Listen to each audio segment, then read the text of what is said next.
Well, you're like the voice of the line. Been facing quite a bit of criticism the first couple of weeks, Marcus. What's going on? Yeah, I mean, we kind of just getting adjusted to the new offense, obviously. Obviously, we're taking it hard because, that's obviously not our standard, you know.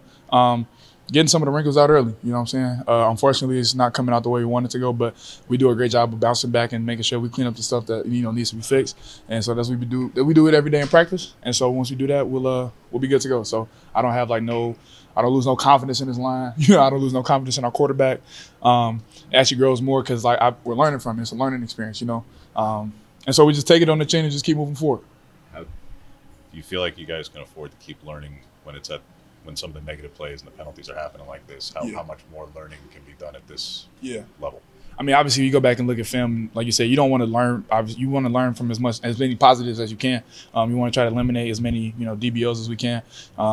And that's what we continue to do every day in practice, is try to make sure we eliminate as many DBOs, make sure we're playing as clean as possible, so that way it's showing up on Saturday.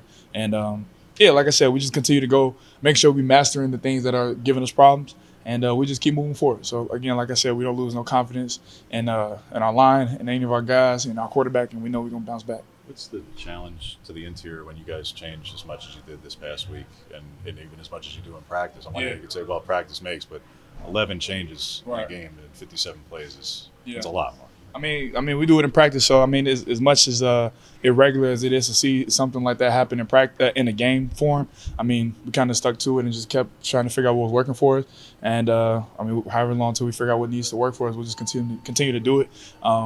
And just moving forward, everyone cross trains, so it's not like you get one guy who's foreign to one side and then you get another guy that's going over to the left side. I mean, there was times I was playing right, played left, and then stayed back to right. Same thing with the shot. Poncho did a little bit of mixture of both. You know what I'm saying? So it's something that you got to do. And but we're getting that craft down together. So it's just it's beneficial for us to get both looks at both sides, or however many positions we need to play. So it helps with position flex. Coach has talked a couple times now about those middle eight moments. Right. How much of an emphasis is that for you guys, and how do you feel like you've been doing with that so far this year? Yeah, I don't know the specific stats on it, but I remember vividly there was a time in the Boise game we emphasized let's win the middle eight, because that's a chance and that was middle eight. You can get a 14-point spread, however many spread differential, and I believe we didn't have the ball coming back out to half, but you can widen the gap of the game if you win the middle eight.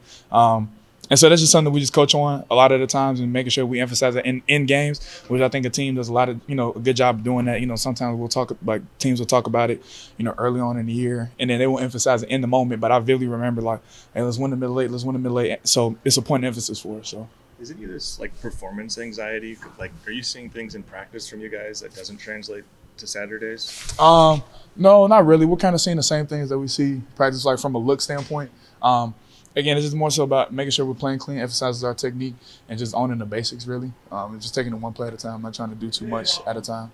How have you seen Charlie and Poncho handle rotating center? Obviously not a position that gets rotated a lot. I mean, they're taking it on the chin. Obviously, they know that there's a lot of things that needs to clean up, but they're both attacking it like champs. No one's really complaining about, why it's happening. They kind of understand the need for, what needs to happen to make sure that, it's either one solid person in there or not.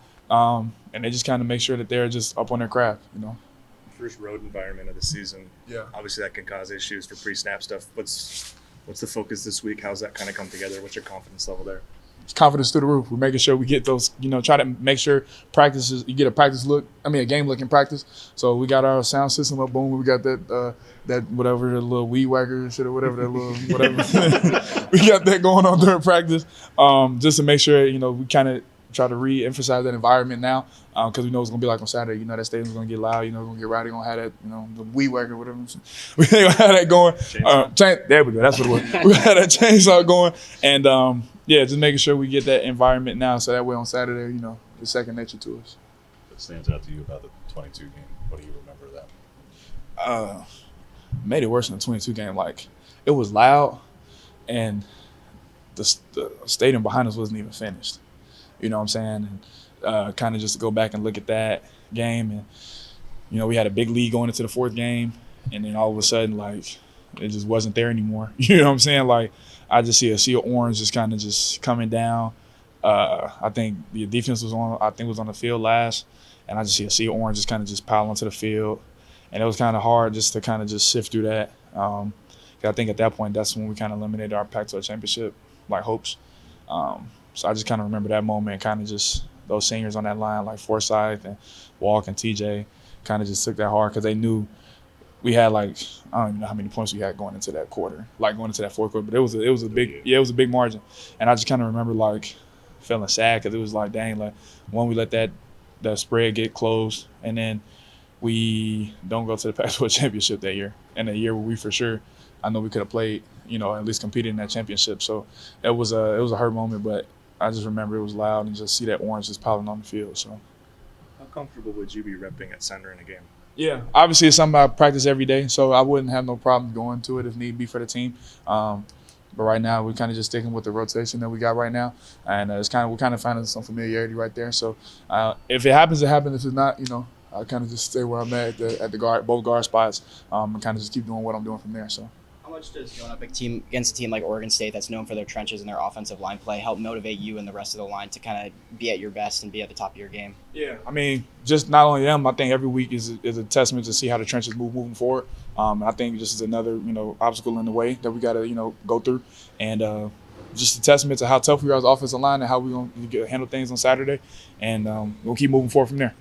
What does the accountability look like behind the scenes, Marcus? Because again, like penalties are, whether it's push-ups or laps, whatever it is. But like when there's been these issues, what has it been like in the room for accountabilities for you guys for the last couple of weeks? Push-ups, conditioning, sprints, just everything like that you could think of, really, because it's an emphasis that we have to keep like harping in on. It's something that we just cannot let it slide under the waist and be like, oh, it'll get fixed tomorrow, it'll get fixed, yesteryear. You know what I'm saying? Like we have to take account for it like right now, today, because these are the little things that like hone up or they show up in quote unquote bigger games.